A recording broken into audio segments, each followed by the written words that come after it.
Hello and welcome to today's webinar from Evidence to Practice, Guiding Nursing and Healthcare Students to Read and Critique Research.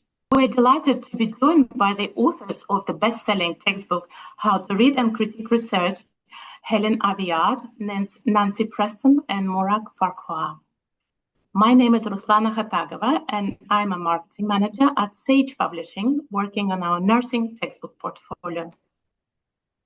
I'd like to take this opportunity to say a few words about Sage. Sage is a global academic publisher of books, journals, and library resources.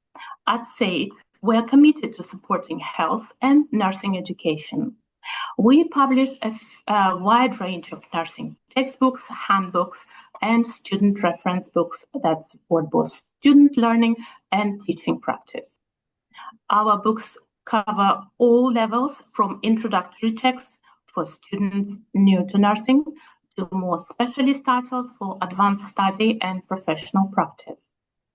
They are written by leading nursing educators and practitioners. We also publish over 100 well-established journals in health and nursing, supporting students, educators, and researchers worldwide. Today, we're delighted to be hosting this discussion on how to guide nursing and healthcare students to read and critique research. The session will take the form of a panel discussion led by our authors, who will share insights from their teaching and research experience, as well as from the widely used textbook, How to Read and Critique Research, a guide for nursing and healthcare students. First published in 2022, the book quickly established itself as a clear, practical introduction to research for nursing students. Reviewers described it as helpful, accessible, and easy to follow. Students also highlighted its value in supporting learning and assessments and assignments. This textbook is well known within nursing education and is widely trusted by lecturers teaching research skills at an introductory level. It is commonly recommended across nursing programs in the UK and Ireland, and it has been very positively received by students. Now, in its second edition, the book has been fully updated. It includes a new chapter on participatory action research, and a new glossary to help explain complex research terminology. It has a refreshed layout, updated references.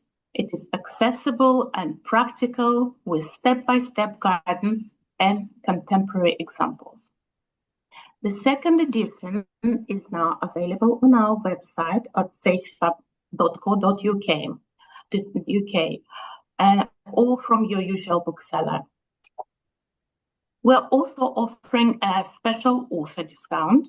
The discount code is now shown on screen and can be used for purchases on our website and on ebooks.com. During this session, we warmly welcome your questions, and please submit these via the Q&A box.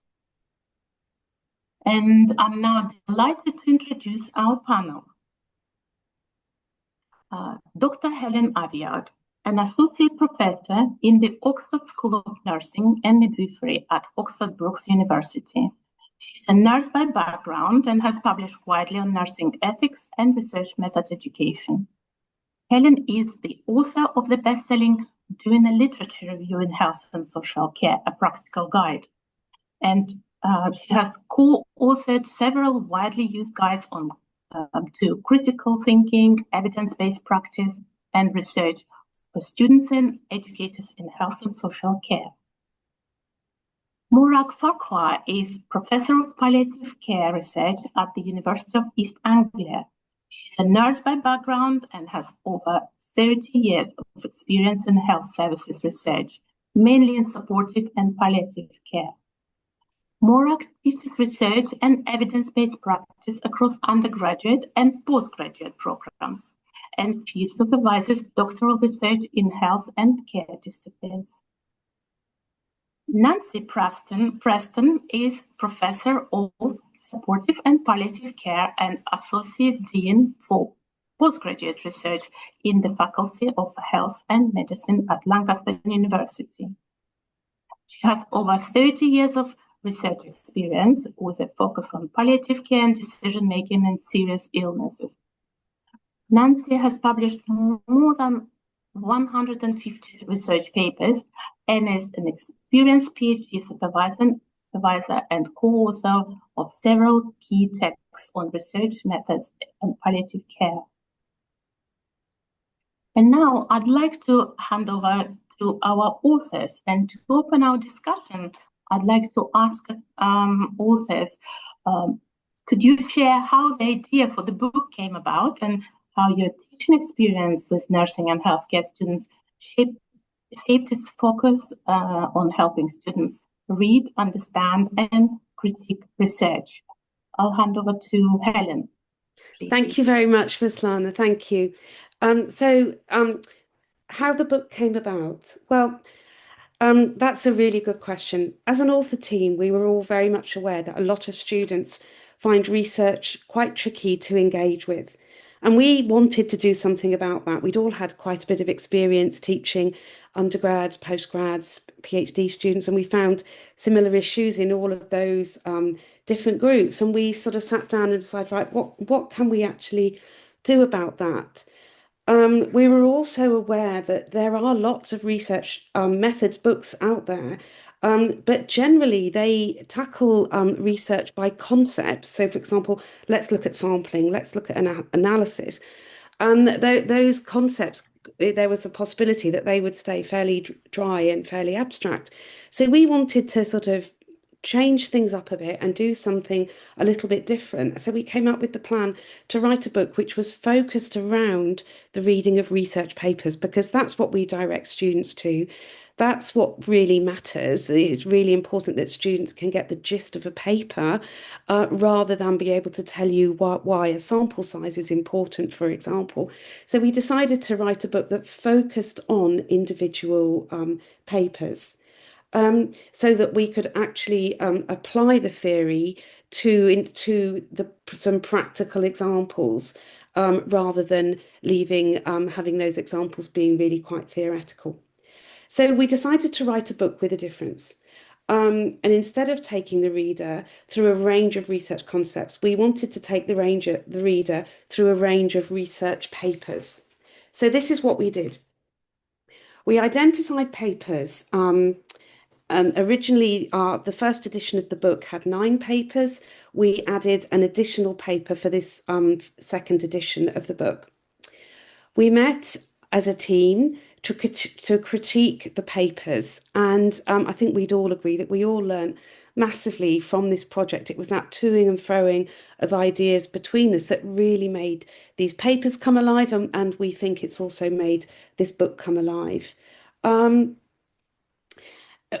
Interestingly, we didn't use a critical appraisal tool to do this. We used our own understanding of what was important in the papers and what we wanted to bring out of all of the papers. But although each paper is very, very thoroughly critiqued, it doesn't follow a critical appraisal tool as such.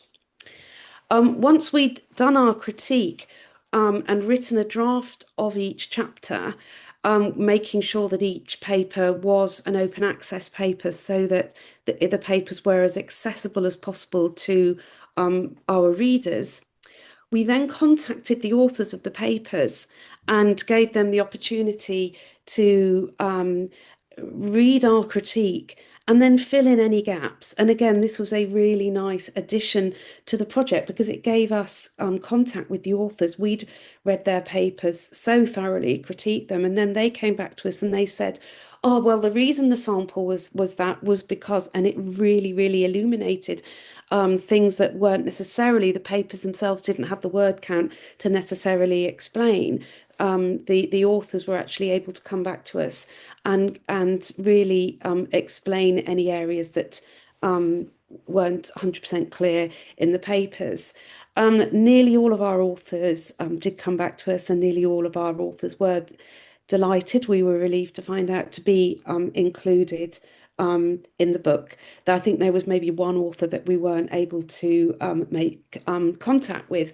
And I think we would all agree that being able to do that with the authors really, again, increased our understanding of the papers. And then we hope that that has transferred itself into making each chapter really be as engaging as possible for our readers, because at the end of the day, that was our aim, to really help readers understand papers, an in-depth appraisal of each of the papers that we were presenting in the book. Nancy, would you like to say a little bit more about that? Yeah, so thank you for attending today.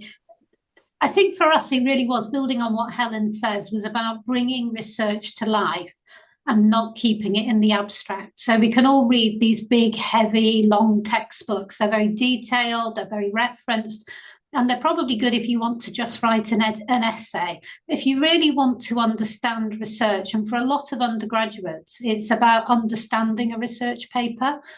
You're unlikely to be teaching students to go out and do a big research project, but I think even the book would help with that. But what we really wanted to make sure was, if we pulled apart these papers, you could then find a similar paper and be able to understand that paper. So, for example, we start with a survey paper, and if you can understand that survey paper and some of the elements in it that are important, then when you read another survey paper, you should be able to understand that paper and apply the learning across. So, for example, in the paper we did on a randomized control trial, we talk about p-values. We don't teach people how to do statistical tests, but we help people interpret what a p-value is. And again, that can be applied across. For me, I'd seen a lot of books that say that they're about how to read a paper or how to understand a paper, but really they're just another version of a research methods book. And what was central to this book was having a paper that we could really pull apart. Probably one of the biggest challenges was finding a paper that we felt did the method a good enough justice, which in a sense already shows perhaps some of the poor quality of some papers out there in health research, and the difficulty of finding a paper that we really felt made a good attempt at following a particular method. We also wanted to find papers that really were grounded in clinical practice, and hopefully you agree we've managed to do that. And these are papers that might have a direct influence on what you do in day-to-day practice as a nurse or as a nursing student, which makes the learning more relevant, rather than, again, something much more abstract or a kind of study that might be interesting but not relevant to your area of work. So we really wanted to find this book that we could really do that and pull apart. So you will see within the chapters, we might talk about an area, but then we pull it out quite literally from the book in a sort of text box and with a jagged edge around it to show you it's come out of the paper. This is where they've talked about how they got ethical approval. This is where they talk about their sample size. So you can really see where it is. And I think it also hopefully shows you that sometimes those bits are missing. And as academics, as researchers, we make mistakes too. So hopefully that really brings it alive in an accessible way. So this isn't really a book to say, follow this book and you will be able to now conduct a survey or a randomized controlled trial. I think in nursing research, we recognise that they're more senior roles within scholarship. This is about being able to understand it. And so I'd like to think that if you were on a ward handover as a nurse or someone else in health and social care, and you're talking to someone about a particular area, you could say, well, I think I saw this survey, and you would then be able to read that paper with the other person and say, oh, actually, I think maybe that bit's a bit misleading, or perhaps they should have critiqued this or thought about this. So it really is about gaining that real hands-on understanding. And so that's why we were really keen to use papers that reflected day-to-day practice. So I think that's all I was going to say. Morag, I can hand over to you. Okay, thanks, Nancy, and thanks, Helen. Hi, everybody. Thank you all for joining us today. So I wanted to sort of look at the motivation for the book from a slightly different angle, in that the three of us came to this with sort of shared experience of the struggles that students have, both at undergraduate and at postgraduate levels. And this is clinical students, in terms of sort of the concepts around research. And also our sort of slight surprise with that, which in itself comes from our shared experiences of our own learning. So the three of us, I'm not sure if we say this in the biographies in the book, we all come from the same stable. We're all students of King's College London, when I'm much older than the other two. So when I joined, it was actually Chelsea College. It wasn't even part of King's at that point.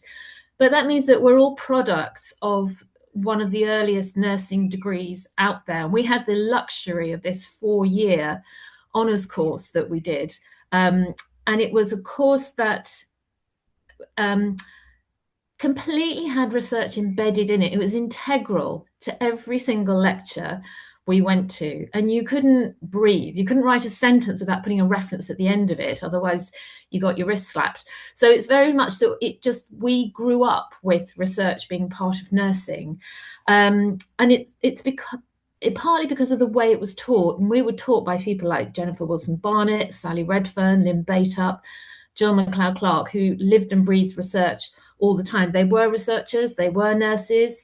The two just went hand in hand for them, and there was no question. So we came from this quite unique, at that point in time, training and foundation. And so wanted to be able to sort of demystify research as it was demystified for us. It was through that degree that I think the three of us got the research bug and haven't let it go. So for me, that's part of the motivation for what we've done.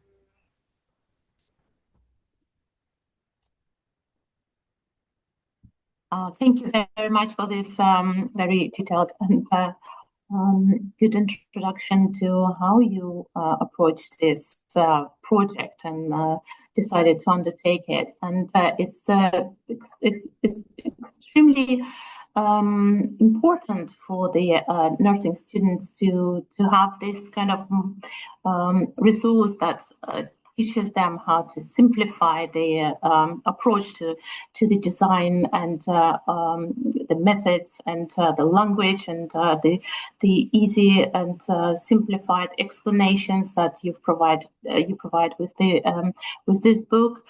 And it's always asked by the educators, and it was one of the pre-submitted questions that we received in the registrations, with the registrations for this webinar. How can educators best support students who feel intimidated by research or lack confidence in their critique skills? Would you be able to maybe expand on this a little bit more? Thank you. Shall I start?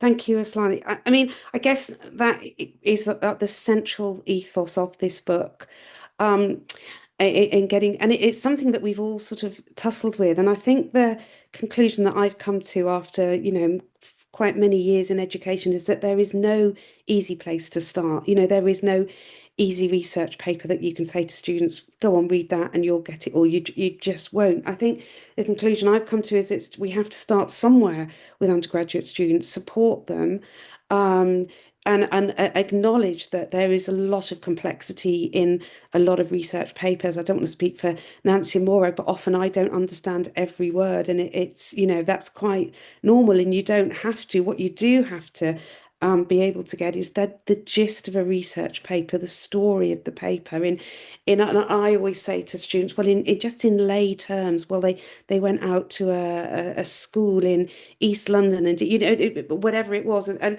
sort of bring it so that you can visualize the story of the research, so that students have sort of a concrete idea of what was actually happening in the project. And so that's always my first tip, is that students can just be able to recite confidently the gist of a research study, and you can it's quite empowering. Then they don't understand, you don't have to understand every word, you do have to understand the important concepts. And then that brings to mind, well, what are the important concepts and how do students know they're important? It's all very well for us to say you need to understand the important ones, but what are they? And again, that does just come with experience. But I think the most important thing is having a go.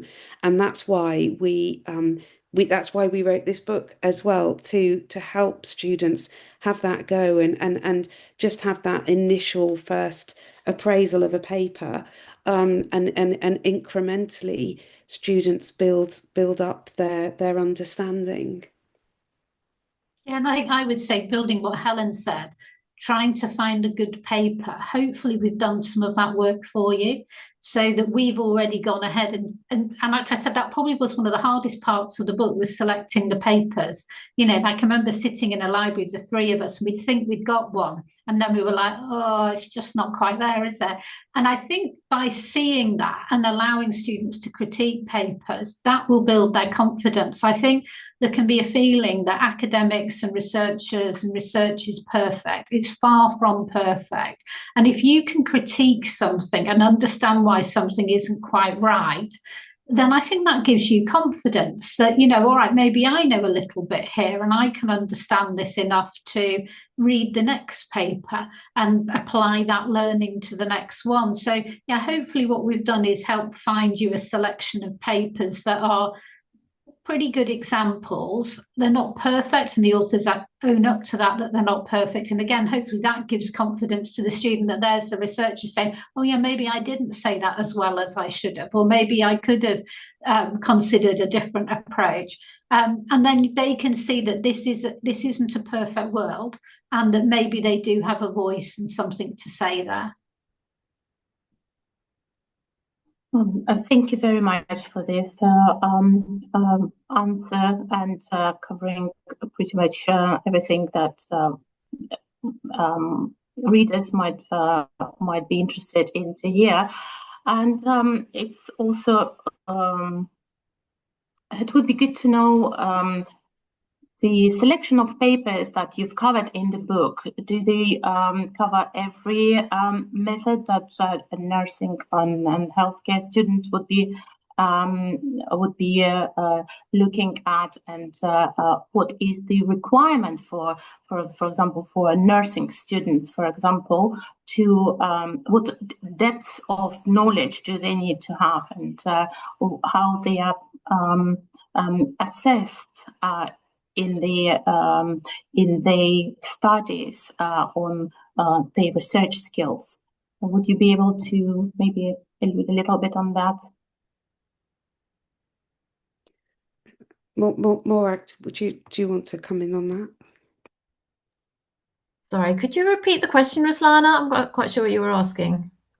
In the book, you've covered a variety of different methods, and the chapters and those studies that you've included in the book, do they represent the whole breadth of research that nursing and healthcare students would be required to understand and to critique in their studies? And how will they be assessed? How do you look at assessing nursing students on their skills of critiquing and applying the research in research skills in their studies? Okay, so no, we certainly don't cover every research method. There just isn't space in the book. The book would be too long. One of the nice things about it is that it's fairly compact.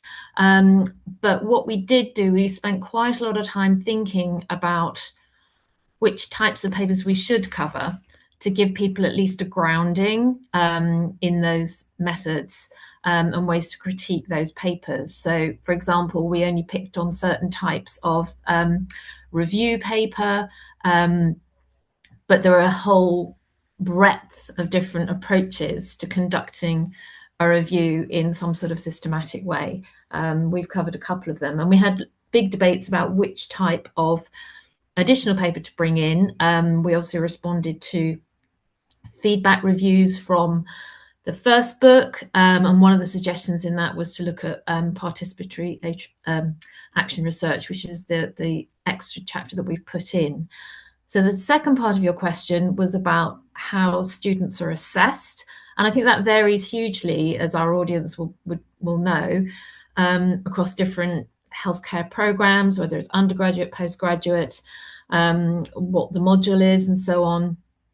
But essentially what we're wanting to do is to encourage students to think about the fact that they're going to be in an evidence-based profession, and to be able to demonstrate how they use that evidence, but not just using evidence straight off, taking things at face value, but doing it with that sort of critical voice that we're really looking for, that ability to make a judgment about a paper, and therefore how much reliance or how much weight they want to put on the findings of that paper. You know, how much do they trust, if you like, the findings that are reported, or rather the conclusions that are drawn on the basis of the findings. If we've got questions about actually who did they speak to, who did they look at, who did they interview, where did they collect that data, how did they collect that data, and can any of those factors potentially impact on the data that was collected, and therefore the answer to the question that the paper's trying to address. But it can be, that assessment can be done through essays, it can be done through in classroom work, it can be done on posters. It's essentially looking for that sort of critical writing thread that can come through, should come through in their work. And I was going to say, I think, like Morag says, sometimes you can do nice classroom activities. And I think what we've done is we've given you an opening that if you wanted to, say, use a critical appraisal tool, you could apply it to one of these papers. And I do this in my teaching. So we have a systematically constructed review module, and we select a number of papers and we give them 3 different critical appraisal tools. And we say, apply them, you can choose 2, and each student picks a couple, and then they make a decision between critical appraisal tools for one, because that's a choice they'd need to make when doing a review. But also it gives them a chance to compare the results and see that actually we can all interpret things slightly differently from a paper. So again, this is not a perfect science. There's a level of interpretation going on. And in that sharing activity between students, they can see that the papers, how you read it, is different. And again, that's really educational, because one student might have found something interesting and another one may have missed it.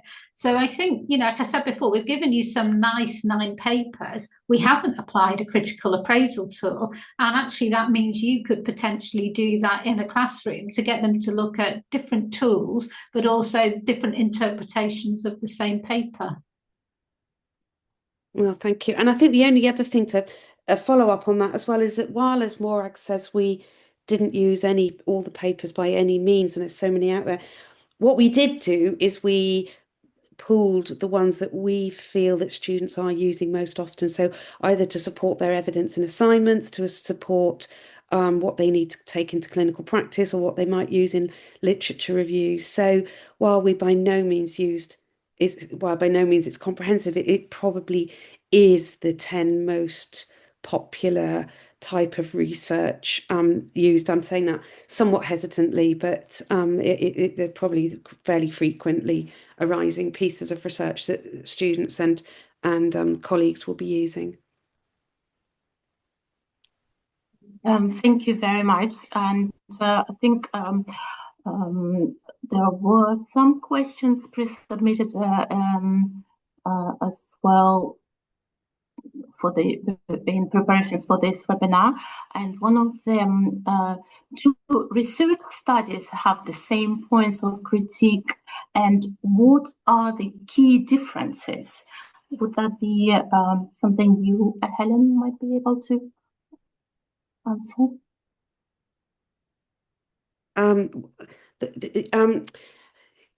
What are the key differences in critical appraisal? That's a really, really good question.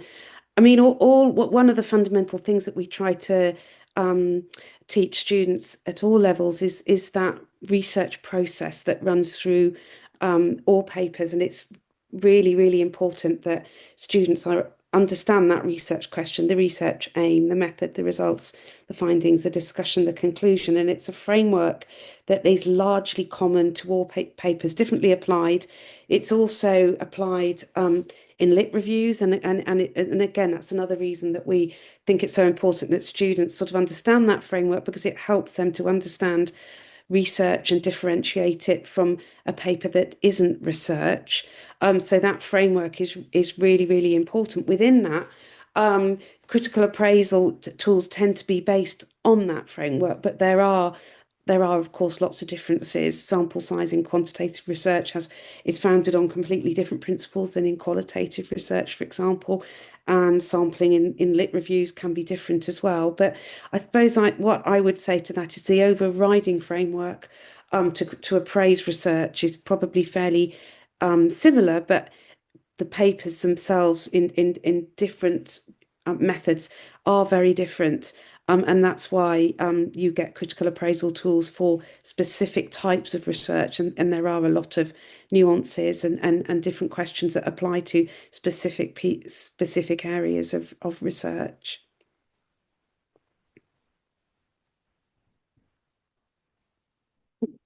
Thank you, Helen. And maybe a little bit more on that. There was another question: how do we standardize critique of research? So what does good critique look like in practice beyond completing a checklist? Oh, yes. It's shall I start? But I don't want to. Understanding is so important. It's not about a checklist. It's what we want to get beneath the checklist, and it's really, really important that you can't appraise a paper until you understand the method. That's maybe one thing that we really need to emphasize. A checklist won't help you appraise a paper unless you understand the method. And again, I think that's one reason why we wanted to do this deep dive into individual papers, to sort of illustrate how important it is to really understand the papers, and then from then on do if you do the appraisal that comes on top. But there's and also I suppose there is no shortcut in that sense to doing an appraisal, because it has to be done on an understanding of the methods. I'm just going to add here that sort of in terms of standardizing critique of research, which is something you want to do when you're doing a review of any sort, it's important that you treat all of the papers in the same way. This is really where appraisal tools come into their own, because they give the student, and they give us, if we need it, that structure in terms of asking the same or appropriate questions of the research design that we can ask across a series of papers using the same design. And actually, if you look at the chapters in the book, although we didn't use a critical appraisal tool, we used our shared expertise and knowledge of reviewing papers, but you'll see that we've used a sort of almost like a framework in each chapter in terms of the questions that we asked of the paper. So for example, questions about the ethical approval that was in place, or how the data was collected, or how the data was analysed. There's also mention of things like whether there was any PPI work done in this new edition, or any consideration of inclusion and equality issues as well. So it's something about having some sort of framework is really helpful in order to standardize the process. And appraisal tools really are useful for this sort of thing, both in terms of providing that fair, comprehensive, shared framework, but also in terms of helping with student learning. Thank you very much, Morag and Helen. And there is also always a question: how can we help students connect research literacy to evidence base practice on placement, so it feels relevant and not abstract. And I think you've touched upon this. I think Nancy already mentioned that briefly, but would you be able to elaborate a little bit more? How can it be more applied and useful for students to use in practice? Thank you. Shall I start with that? I mean, for a lot of courses, this comes with the third year dissertation. So in a lot of courses, especially in my own university, I think it's probably fairly standard that students learn and understand research methods in years 1 and 2, and then in the third year they take a problem from clinical practice and then they look for the research that helps them explore and understand that problem. So it's really only when students get to maybe the third year that real application of research to practice really comes into its own. And probably fair to say that can be incredibly daunting. But it is a task that is very, very doable with a third year undergraduate who's had the preparation of the previous couple of years of training. But it does need support. But they would find a question and then be guided to find the evidence that backs it up. And there are some quite simple strategies that can help. So if it's a question about the effectiveness of something, then they hopefully they would know by the third year that they go and they look for quantitative studies, possibly clinical trials. If it's a more of an understanding question, they need more qualitative research quite often.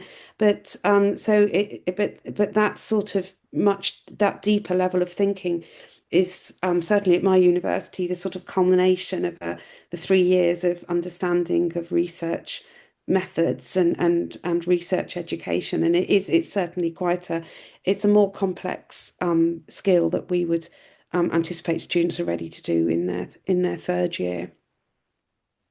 And I think if they face a change or a challenge on the ward that they're thinking about, it might help them select a good paper to share with the team or to share with each other, and might even consider starting things like a journal club. And you could start with this book and, pick a chapter each to go through that paper or something.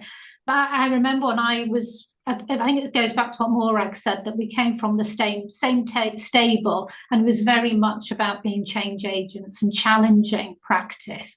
And rather, when you hear something you're uncomfortable with on the ward or you're not sure about, so it might be taking it back to the classroom, or it might be thinking, well, what evidence do we know about this? And how do I find a good paper that helps us understand what is happening? And I have an example, and it was about wound care, where a consultant on the ward wanted to use a wound care solution that was now known to be dangerous to the wound, but he wasn't aware of that research. He argued with me on the ward. I think I was probably still a student nurse, and he said, well, I refused to use it, and he said, well, bring in the evidence. And I brought in something like 20, 30 papers. This is before the internet then, and I just put them on the table and we went through them together. It would have been so much better if I'd been able to, he didn't use the wound dressing. I won the argument. But if I brought in the pile of papers, but with one on top and said, this is the key paper you need to understand for the following reasons, and then shared that paper. And I think hopefully what this book will do is, if you're trying to look for what makes a good review or what makes a good survey or a trial, it will help you select that paper and help you tackle real life situations on the ward, or as a lecturer help a student tackle those situations. And how do I use evidence in practice and to learn and develop? And sometimes what you might find is there isn't enough evidence and there isn't a clear answer, and that's also an answer. Thank you, Nancy. And I think following on this discussion, we have another question, maybe to go into a little bit more depth on how can we teach critiquing skills in a way to help health professionals distinguish genuine evidence from mis or disinformation.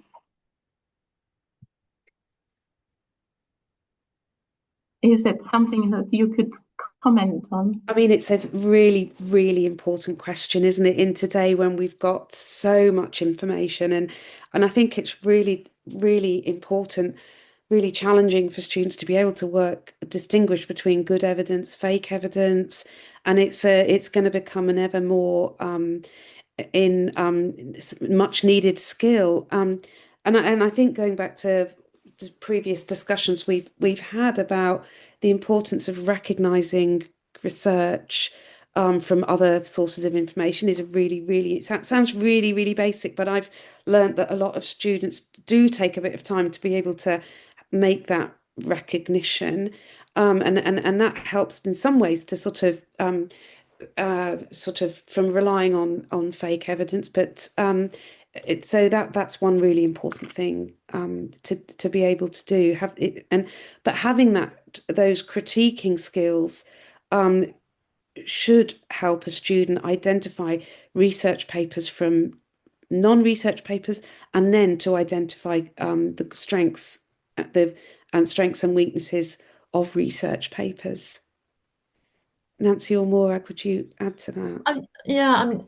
I think it's one of the things that we want to do is to get students to not take an abstract, for example, an abstract of a paper at face value. So give them that confidence to be able to dig in a bit deeper and read the full paper and unpick what these authors did, what they haven't reported, what questions it raises for you. And then, as I said before, to really think about the potential impact of that on the findings. And that will always depend on what the research question was to start with. The research question should always be the driver of everything. It's the driver of who you collect data from, when you collect it, how you collect it, rather than somebody saying, oh, I want to do a qualitative study of this. That's not what people should be saying. They should be saying, I want to do a study that answers this question, and I'm going to use qualitative methods to do it. So it's about trying to get students, and this is a real danger at the moment and going forward, to not look for a shortcut, which is just reading the abstract. It's not enough to just read the abstract. You need to be able to, we need to encourage them to explore the paper and try and really understand and think intelligently about what was done or what was not done and the impact of that. And I think this book is doing a really great job on exactly forcing readers to and providing them with step-by-step approach to developing this critiquing skills, which are really important for the students to learn.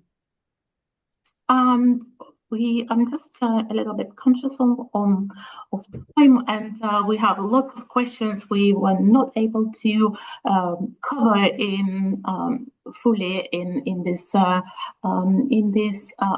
hour, but I wanted to just maybe ask you a question on what is the role of librarians in helping nursing students or healthcare students to assess, interpret, and evaluate evidence from your teaching perspective, and what advice can you give to librarians who might be on the call?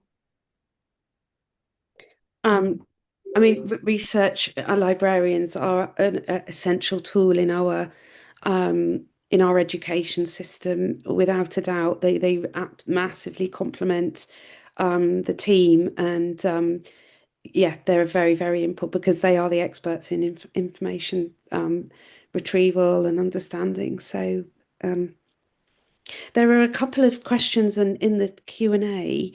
Is it all right, Ruslan, if we look at some of these? Yes, I just wanted to go on to the Q&A section now because we are out of time for that.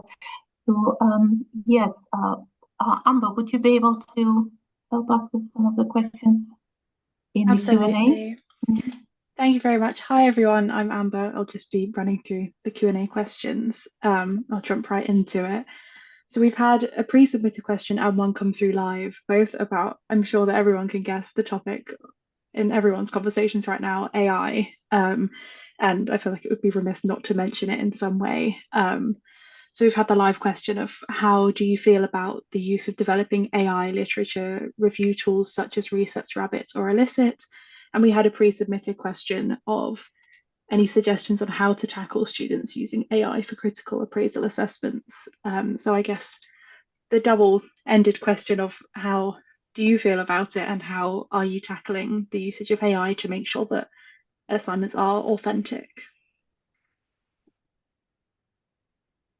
I mean, I guess whatever we say today will be outdated by, next week, won't it? But I mean, for me, the really, really central thing is AI must not replace understanding, and AI, it can't replace understanding.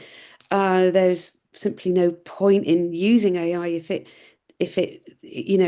bypasses understanding. But if it's used to generate understanding, then then it's a useful tool. I mean, that's the principles that I mean, you might ask AI to do a critique, but if it doesn't help you understand the paper, what for what purpose has that been done? So I guess it's about enhancing learning rather than any hint at bypassing learning would be my thoughts on that.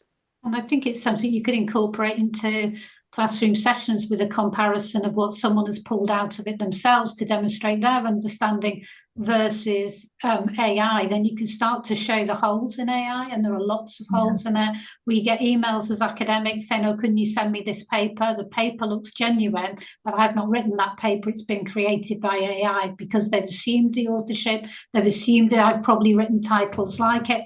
I've never written that paper. And even when I've challenged AI, they say, oh, it's just what we call a holding paper, and they don't mean it. So I think often it's really hard to find the real paper sometimes as well. And it depends what tools you're using. But I think you could use it to help them really understand they need to understand. So that would be the key method for using it. And being able to critique the results of the AI results compared to your own understanding of a paper. I think as well, there's another element to critical appraisal that AI can't do. It can do the stuff maybe about, looking at the sample size of a paper, thinking about what the method or the approach was, and so therefore whether the sample size is appropriate, because that's quite a formulaic thing, isn't it? What it can't do is consider the application of the findings of that paper to the reader's clinical practice. Only the reader can do that. Only the reader knows what their setup in their clinic is like, and so therefore whether or not the findings of this paper are going to be relevant to their setting. So it's that kind of last step in appraisal of that judgment about the utility of a paper to a particular clinical setting or environment or practice that really only clinicians working in that field can do. AI can't do that for you. Brilliant, thank you. I'm sure that's very helpful for lots of people. We had another question come through live. You mentioned that applying research to practice is mainly expected by the third year. Are there any small practical strategies you would recommend to help students develop critical curiosity earlier in their training? I mean, yes, absolutely. I mean, earlier in the training, and I'm sure it's the same for all universities, try and introduce research at all levels. And sometimes students might go on research placements and apply research in practice. But in academic modules, the aim is that research should be included in all of the teaching. At all levels, but the problem is that there's no, as we said at the beginning, there's no easy place to start, but I don't think that should stop us. We've got to start with the caveat to students: don't worry if you don't understand every word. Brilliant, thank you. We also had a couple of other pre-submitted questions that I think would be great to get to. Do you have any tips for embedding research literacy into busy nursing schedules? And sort of alongside that, how do we encourage engagement and improve the value of research in the clinical world? I guess it comes from that's where education is so important, that we, as Morag was saying at the beginning, that we make it sort of second nature to nurses to look for, to have that sort of critical thinking, that sort of questioning, like Nancy said as well earlier on. If if that is the culture of schools of nursing, of departments of nursing, that students are, that is how they think, that is how they're taught to think, that is how students are always asking questions on the ward, then for me, then that's the way we do embed that culture of critical thinking, which is underpinned by research. And I think sometimes it's presenting research findings that really shock people a bit, make people think differently. I think we have really sort of normative, sort of natural arguments about things, and there'll be things that are done on the wards that are the norm, and they're never challenged. And I can remember, I think when I was doing my PhD, there was a woman who did a book, and it was challenging, like, where do you put the thermometer in the mouth? Because if you move it further back under the tongue, it's going to be 1 degree centigrade different. Now, something as simple as that. And she just had this little book, and it had 10 chapters in it. And all of them were things to sort of blow your mind about research, and the most basic research. And as a student, I thought it was a great book.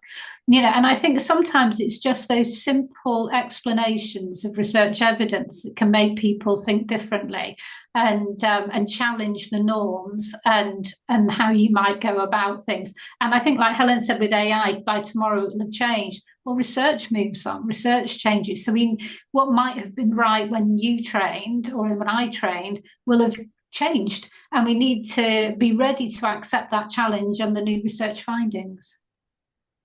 Yeah, I don't think they actually put thermometers in the mouth anymore, Nancy.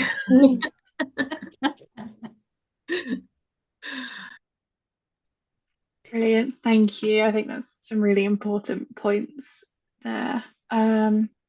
Just checking through any other questions. I mean, a lot of what you've said is how things are constantly changing, and so I'm not sure if there will be an answer to this question, but we did have a question on what one instrument is best for assessing quality for narrative reviews, where there's a lot of different designs included. I don't know if this is something relevant that you'd like to speak on.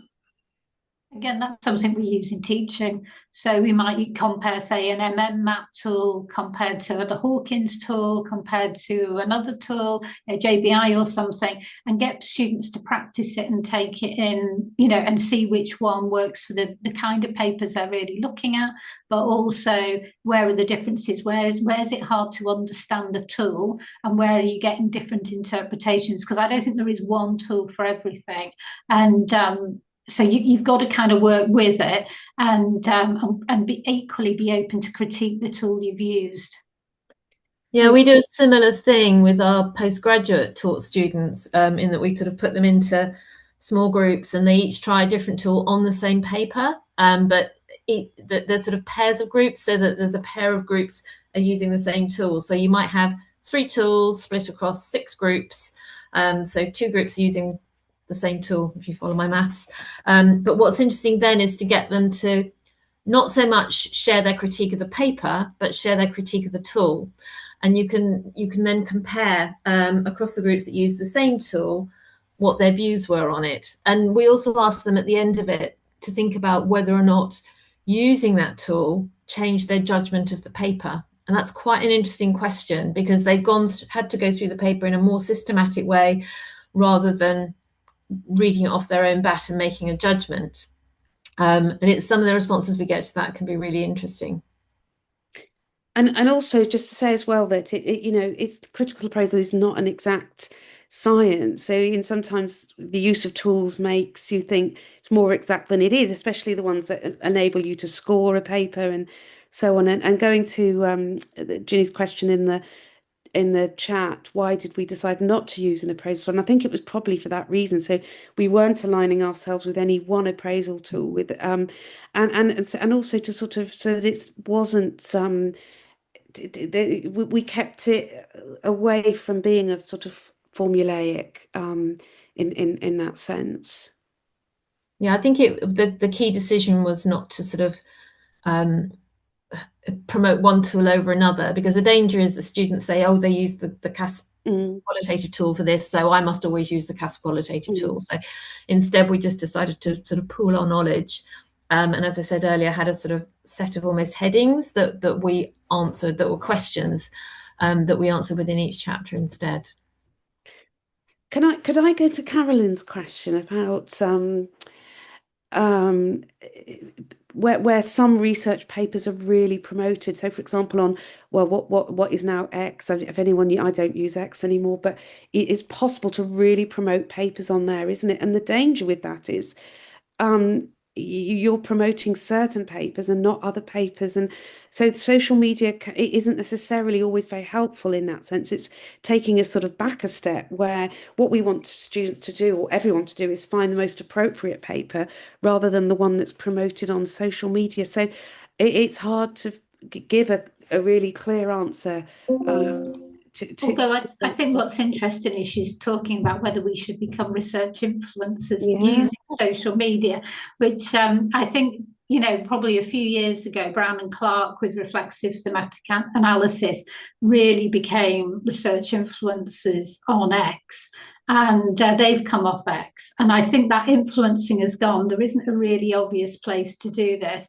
I think probably the place most researchers go on would now be LinkedIn, but I don't think many students would be on there. Maybe they are. So in a way, the destruction of X has kind of lost the power to influence in that way. And so I guess we do these webinars and things like that. But I think it is a real shame that potential to promote good quality research and how to do good quality research has gone from that research influencer perspective. And there's a question from Helen about the use of grey literature, which again is really interesting. And you're absolutely right, we don't cover it in the book because we have stuck with published research papers, and I guess it's something we could consider in the future. Brilliant. Thank you. I think we're going to have to draw the Q&A to a close there, as much as I would love to keep moving through all of these amazing questions. So I'll pass back over to Rosanna for some closing remarks. Thank you very much, Amber. It's such an interesting discussion and very useful, valuable webinar. Has been as valuable as the book itself.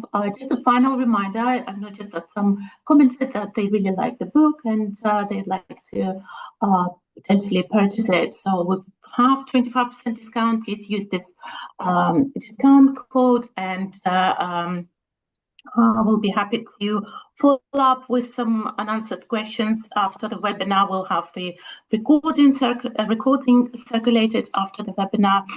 And yes, on this note, I just wanted to say very much, thank you very much to everyone who participated and for all your beautiful questions and for the lovely discussion. And I'd like to thank again Helen, Morag and Nancy for taking the time out in your busy schedule to attend this webinar and to support all of our readers and other peers and fellow lecturers and students in this task of reading, critiquing and understanding research.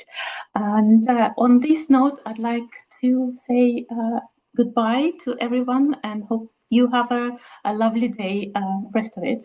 Thank you very much for attending. Goodbye.